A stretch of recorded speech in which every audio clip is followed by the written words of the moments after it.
கல்வாரி மாமலை தோய்ந்த ரத்தம் அது தேவ ரத்தம், கல்மனமானிடற்கான ரத்தம் அது இயேசு ரத்தம், இது தேவன் சித்தம். கல்வாரி மாமலை தோய்ந்த ரத்தம் அது தேவ ரத்தம், கல்மனமானிடற்கான ரத்தம் அது இயேசு ரத்தம், இது தேவன் சித்தம்.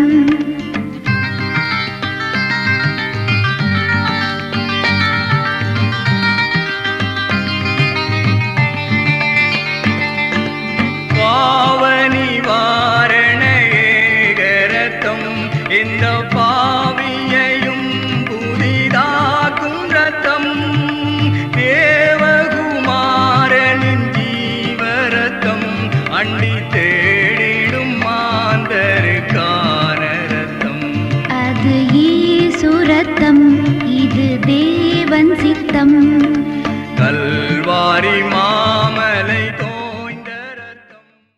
கர்த்தருக்குள் அன்பானவர்களே, அனுதினமும் கிறிஸ்துவுடன் தியான வேளைக்கு உங்களை அன்புடன் அழைக்கிறோம். இன்றைய தியானத்திற்கான வேத வாசிப்பு சங்கீதம் 19 அதிகாரம் வசனங்கள் 1 முதல் 14 வரை. தியானத்தின் தலைப்பு மறைவான குற்றம். தன் பிள்ளைகளை உணருகிறவன் யார்? மறைவான குற்றங்களுக்கு என்னை நீங்களாக்கும். சங்கீதம் 19 அதிகாரம் வசனம் 12. 2 பிள்ளைகளையும் வீட்டில் விட்டுவிட்டு பெற்றோர் சற்று வெளியில் சென்று விட்டனர்.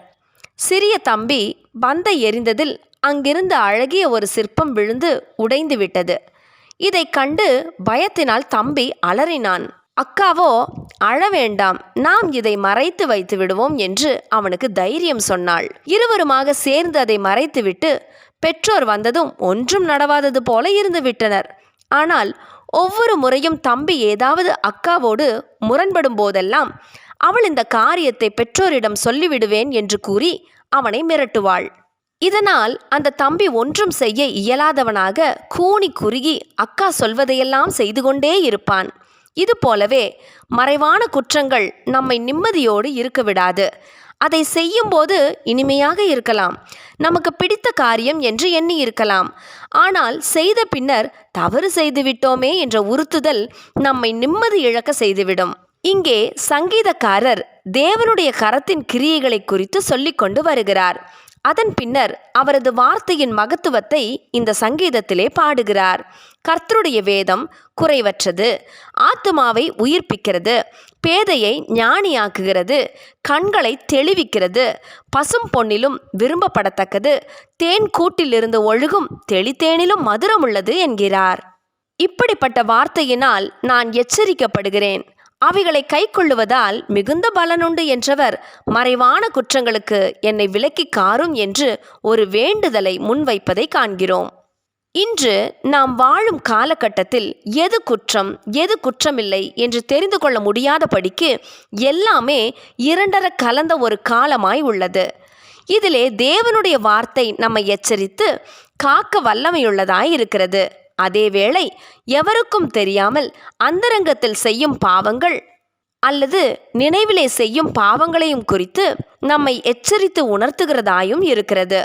பிறருக்கு தெரியாமல் நான் எதையும் மறைத்து போடலாம், ஆனால் தேவனுக்கு முன்னால் அது முடியுமா? சங்கீதக்காரர் வெளி வேஷமான வாழ்வை அல்ல, உண்மைத்துவமான ஒரு வாழ்வை வாழவே பிரயாசப்படுகிறார். துணிகரமான பாவங்களுக்கு உமது அடியேனை விலக்கிக் காரும், அவைகள் என்னை ஆண்டு கொள்ள ஒட்டாதிரும். சங்கீதம் 19 அதிகாரம் வசனம் 13. ஜெபம் செய்வோமா? பரிசுத்தமுள்ள ஆண்டவரே, அனுதினமும் வேத வசனங்களை நாங்கள் தியானிக்கையில் கர்த்தருடைய வார்த்தையால் எச்சரிக்கப்பட்டு நடத்தப்பட ஜெபிக்கிறோம். ஆமேன்.